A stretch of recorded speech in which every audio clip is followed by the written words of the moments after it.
Hey guys, this is Matt over here at Rick's Kia, and if you have an issue where your infotainment is pretty much black, you can't do anything with it.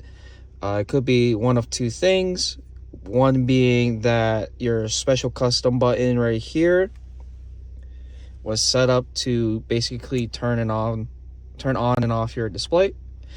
Or if that doesn't work, nothing works, whatever you press right here, you take a little pen, bobby pin, and you press that. And when you press it, you hold it for like 3 seconds. It will reset the infotainment display. So that's pretty much it.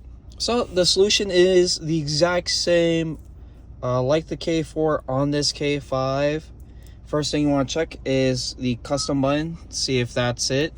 Over in the button section, custom, which is going to be navigation on this one, audio on the K4, display on and off. And if that's not the case, and wherever you do button wise it's not going to turn on, right here there's going to be a reset button next to the volume dial. You can use a pen, you can use this toothpick, pretty much whatever you can, stick in there and reset it. Again, this is Matt from Rick's Kia over here in Duluth, Georgia.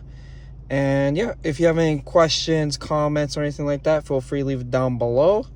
Other than that, you guys have a good one.